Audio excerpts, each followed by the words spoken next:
Au Mali, se perpétue une forme d'esclavage, appelée esclavage par ascendance. Il s'agit de l'assignation du statut d'esclave à une classe de personnes sous le prétexte que l'un de leurs ancêtres aurait été réduit en esclavage par le passé par des familles de l'élite locale. Cette pratique a contraint plusieurs milliers de personnes victimes du phénomène dans la région de Kayes à trouver refuge à Bamako.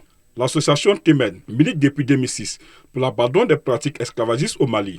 Avec le parcours, le silence sur l'esclavage, on peut dire qu'aujourd'hui il est brisé au Mali. Il n'y a plus de complexe à parler d'esclavage. C'est qu'à travers tous les pays, en ce moment,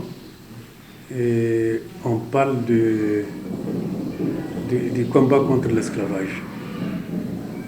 Beaucoup de victimes libérées, beaucoup de victimes réinsérées.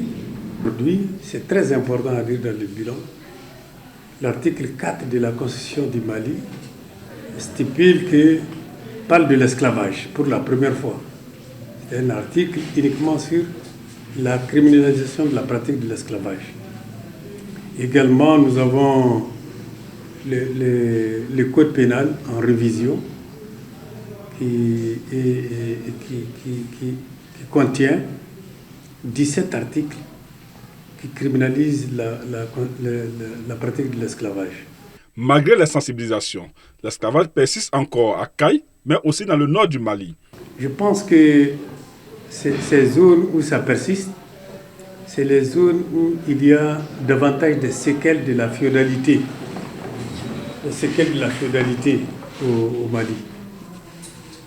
Ces zones-là, la région de Kayes et puis le Grand Nord, c'est les zones au niveau desquelles il y a plus de séquelles de féodalité, de pratiques anciennes.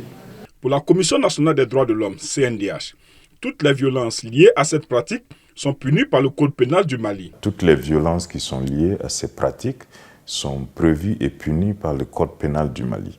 Donc il n'y a pas d'échappatoire à ce niveau, dire qu'il n'y a pas une loi spéciale sur l'esclavage qui pourrait empêcher ou freiner l'État dans ces combats.